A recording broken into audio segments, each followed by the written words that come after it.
We'll wait. At least I will. Okay. Okay, let's go to the Chumash of the day.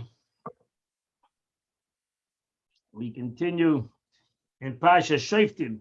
We continue on chapter 17, verse number 14. It's very a lot when you come to the land which God has given to you. Yerishta, you'll inherit it. Yeshaftava, and you'll inhabit it. V'amaita, and you will say, Asim alai melech, kol hagoyim, that the Eibishter should give us a king, like all the nations of the world. Oh, I feel this. Asher Svisenu, that is around us. Same verse 15. Same tasam alecha melech. He should put a king upon you. Asher yivcha Hashem lekecha mikerav achecha, which God will have chosen from amidst your brothers. Tasam alecha melech. He should put himself a king. You can't appoint a king who is not Jewish. Who is not your brother. Verse 16. He shouldn't acquire many horses for himself. She shouldn't bring the people back to Egypt. He goes to Egyptian stallions.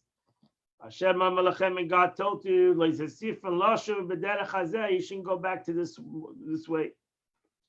Rashi says he shouldn't acquire for himself too many horses, but only what he needs for his chariots. So it will not cause the people to return to Egypt to purchase the horses, because the horses came from there. As it says of King Solomon, and the chariot they went up and left Egypt sold him 600 shekels silver and a horse for 150. So it was the best horses, the Arabian stallions. Noshim, shouldn't have too many wives. And his heart should not turn away. The cast of his zav, he should not acquire too much silver and gold for himself. So Rashi says, how many wives may a king have? Only 18 wives. Good to be king. For we find that David had 6 wives, and it was told to him that it was too little. Of this, it was too little. It would be added, you'd like him, them 6, 12, you can have 18. Shlomo Melech didn't listen to this command. He had 1,000 wives. However, he should be acquired what he acquired to provide his troops, his army. Verse 18. When he's sitting upon the throne of his royal throne. He should write a Torah for himself. Al Sefer, on a scroll of Kahanim Alavim, before the Levites, the Kahanim and the Levim. So Rashi says, if he does this, he merits that his kingdom will remain established, because he'll always have the Torah as the Torah continues in front of him, the Torah in front of him. He'll always remember why he's a king. That's Mishnah Torah, 2 Torah scrolls, one that he placed in his treasure, and the other that came and goes with him, meaning a small scroll which the king carries with him. Thus, the Talmud derives Mishnah from the word from Shnayim, 2. That there was 2, that the king had 2 Torahs, one that he carried with him constantly, and one that he went out and went in with, without the war. Uncles, however, renders passage a copy, interprets the word Mishnah in the sense of repeating and uttering, meaning one copy of the Torah which the scribe would write while uttering the words, while he writes them, derived from the Mishnah Shin and study. So Mishnah Torah means that you have to read, you have to write from what is written. That's when a scribe writes a Torah, he writes it from another Torah. Verse 19. Shall be with him. And I'll read it every day of his life. Man Yilmad, so he will learn Liyiras Hashem, to fear God. Alakov, God is God. Lishmei v'lasis kol divrei HaTorah is to do the Torah, this entire Torah, to do it. There's a chukim ha'ela v'aseisav, and these statutes to do them. Verse 20, Levilti ram levavik, so that his heart will not become haughty. Yachav over his brothers, his king. Levilti sar ben mitzvahs, and so he will not turn away from his commandments, from the commandments. Yom and smell to the right or to the left. So he'll have a long life on his kingship. Who one of him and his children, the cat of Yisrael amongst the Jews. Rashi Levilti sar ben mitzvah, fil mitzvah kal shal navi, even a minor commandment of a prophet. So he'll have long life. From this positive statement, one may understand the negative inference. That if he does not fulfill the commandments, his kingdom will not endure. And so we find in the case of Shaul, that Shmuel said to him, 7 days shall you wait until I come to you to offer a burnt offering. And it states, and he's waited 7 days. But Shaul did not keep his promise and neglected to wait an entire last day. He had not quite finished sacrificing the burnt offering when Shmuel arrived and said to him, you have acted foolishly. You have not kept the commandments of the Lord your God, which commanded you. I asked you to wait. I didn't ask you, I'm a Navi, I'm a prophet. I didn't ask you for myself, I asked you for God. And therefore, so your kingdom will not continue. And thus we learn that for a transgression of a minor, he didn't hear it from God, he heard it from the Navi. He heard it from Shmuel HaNavi. No, it was not a mitzvah that he had in the Torah that he had to wait 7 days. The Navi told him to wait 7 days, so he waited 6 days. The Navi, this we learn that even if a Navi tells you something, that when the Torah tells you to follow a Navi, Shmuel HaNavi, he was a righteous prophet, and he didn't follow Shaul HaMelech, did not follow the Navi, and he lost his kingship. Who Banav? This tells us that if a son is worthy of becoming king, he's giving preference over any other person. So we always give it to the child, whether it's a king or a Kohen Gadol. It's also a tradition by a rabbi. You always give it to the child if the child is capable. The child is like the father. But if the child's not, then you can give it to somebody else. That completes the Chumash of the day. We now go to the Tanya of the day. And now we start the 10th letter. That it's in Igros HaKodesh. And this is the 10th letter. After greetings of life and peace. Pesach Dvari Yor Oizen Shemas Techochas Chaim. When my opening words arouse the ear that hears the life-giving admonition. I'm going to admonish a little bit. Hashem, which the living God admonished. Al the Niviyasei, through his prophets. V'amar, and he said, Chasde Hashem ki lo samnu. The kindness of God has surely not ended. So this is the verse. So surprisingly, in Hebrew, the verb used here is tamu, in the first person, plural, which would make the phrase mean we have not been brought to an end. If the verse sought to say that the kindness have not ended, rather because God's kindness, we have not been brought to an end.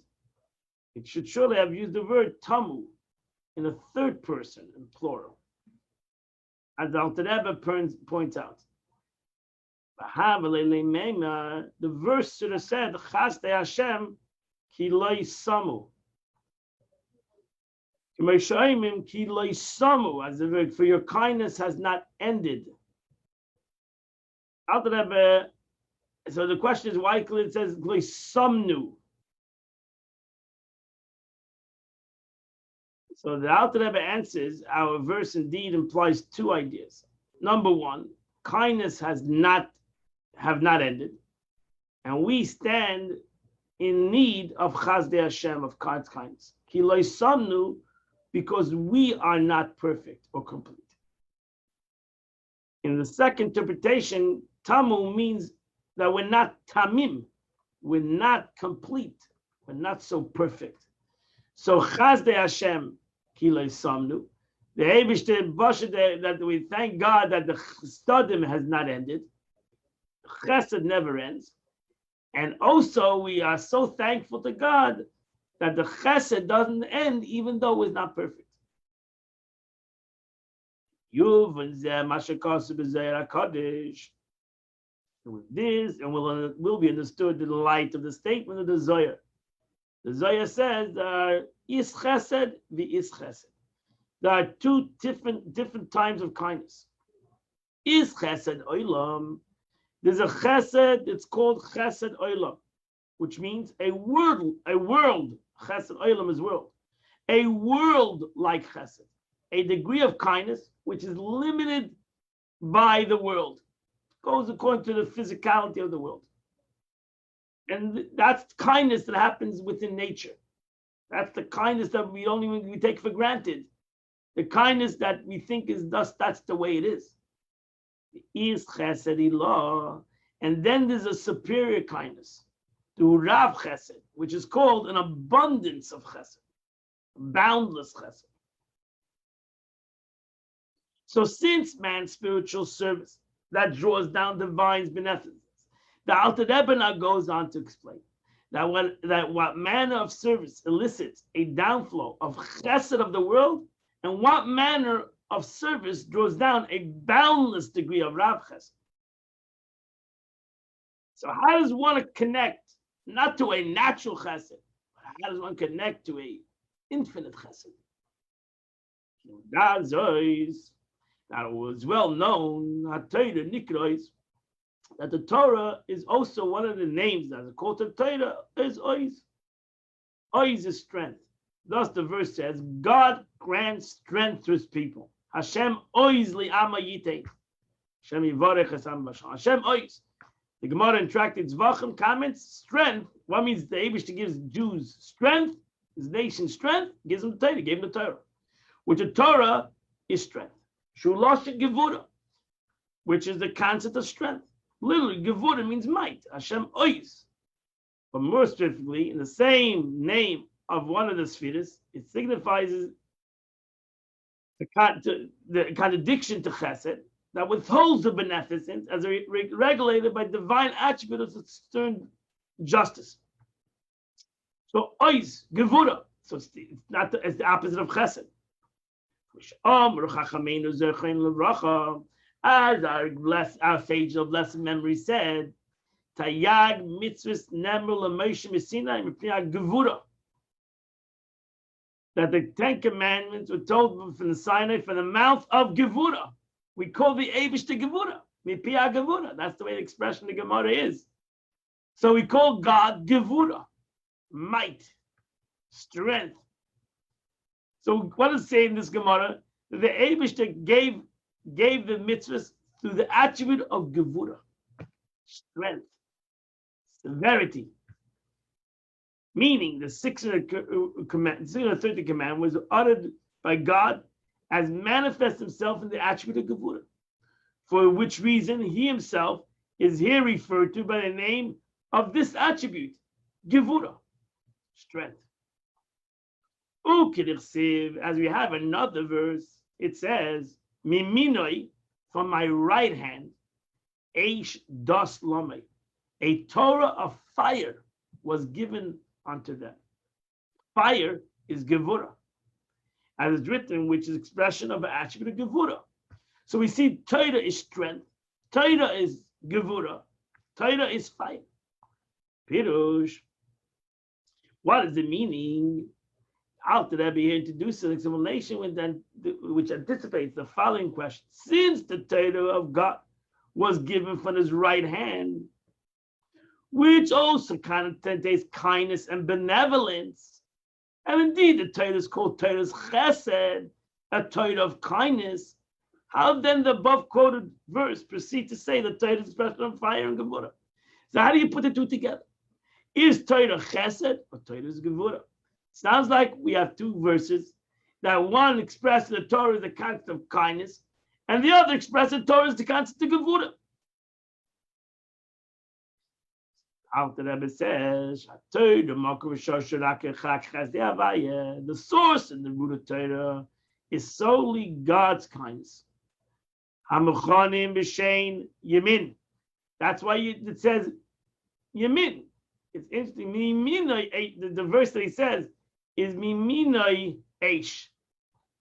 Mimina is the right hand. The right hand is chesed. The left hand is gevura. So how do you say from the right comes fire? Right hand is chesed. Because the source of everything is even gevura. The source of gevura also see. That is the station of divinity, of the radiance from the infinite light of Ein and Sefer. To the upper worlds and the lower worlds. He is affected by man who draws down the light upon himself by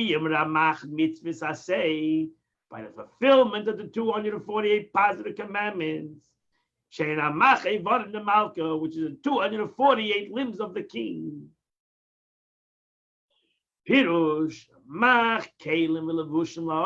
the 248 vessels and garments, which for the radiance of the infinite light of Ein Sefer, which is invested in them, meaning a mitzvah, is a vessel. A mitzvah is a garment, a vessel. Either one it means either the same thing. It means that it either clothes it, or it has the it's a vessel because it has the capability to handle the light that comes down from God through this mitzvah. So each of the commandments serves as a receptor or a vehicle for a particular divine illumination that vests itself within it.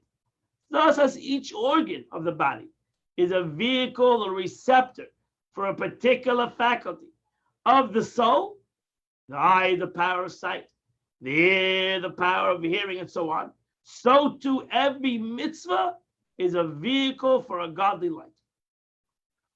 And it's known from this light that he brings down through this mitzvah. Is drawn down upon a person as he performs each commandment, brings down fear and love of God. Torah's commandments are thus a downfall of godliness, springing from the attribute of kindness. So everything comes from kindness. Because everything is the light of God, and light of God is kindness.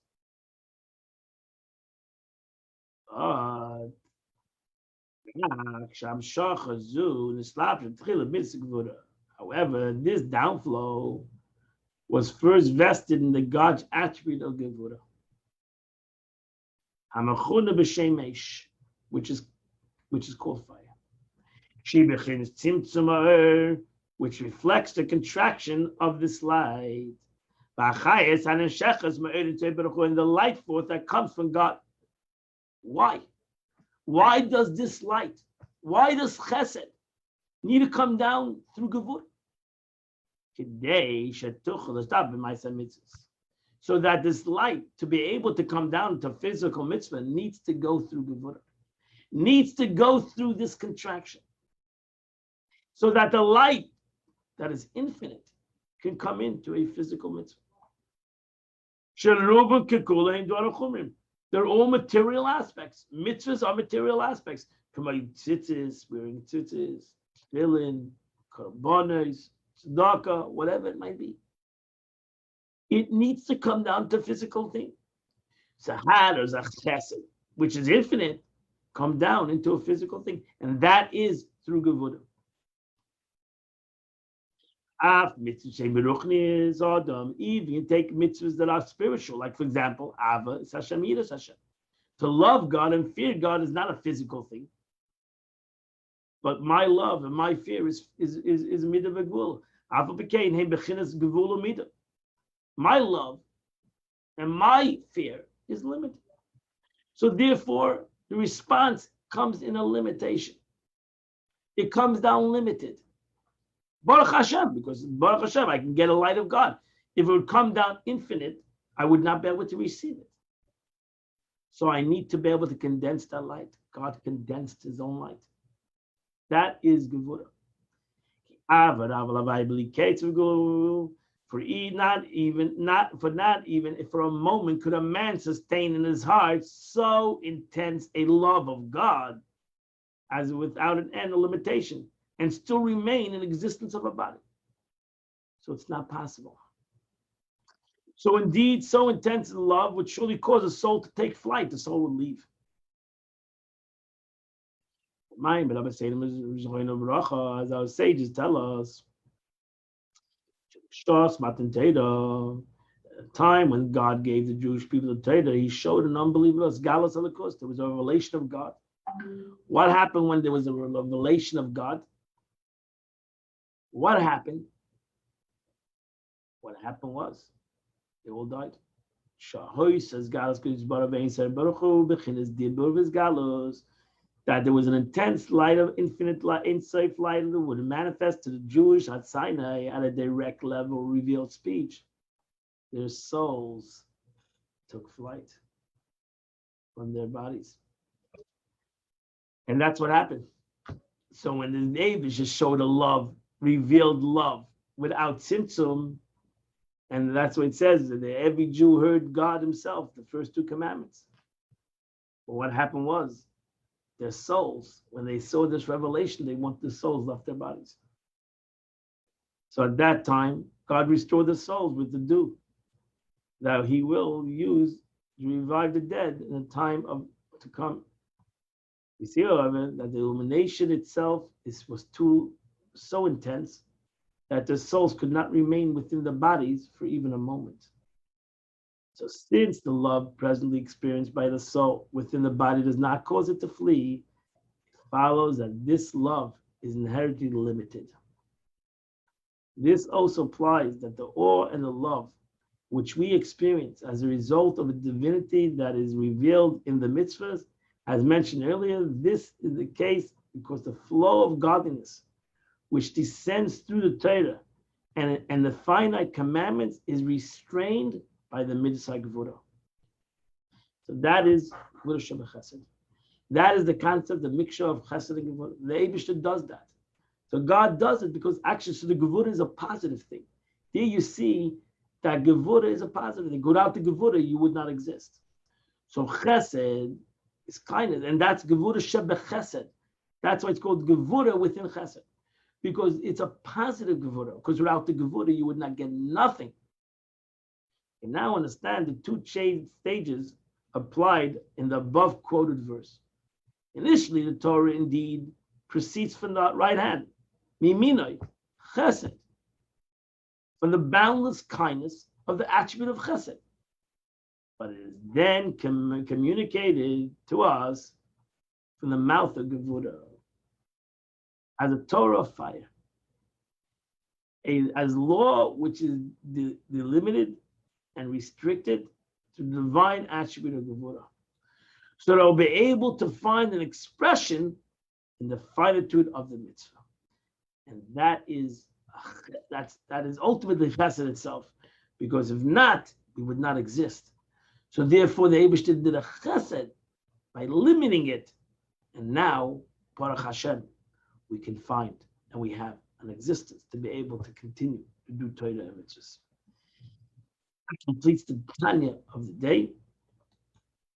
Tillim of the day is chapter 1 through chapter 9.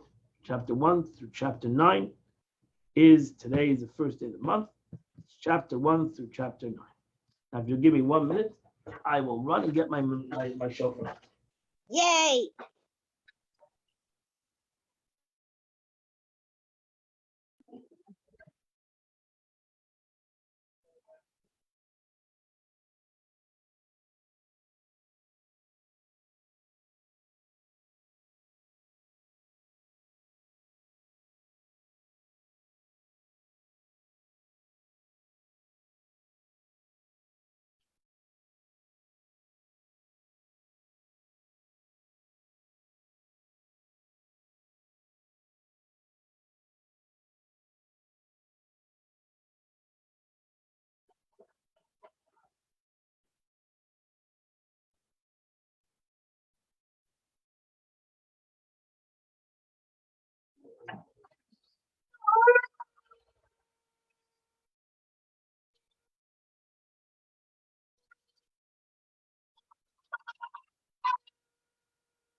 Okay, have a good Chodesh, everybody.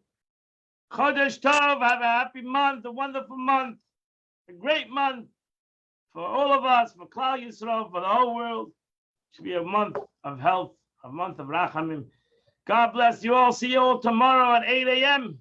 We continue the learning of Chitas of the day. Have a wonderful and beautiful day. Thank you, Rabbi. God bless you.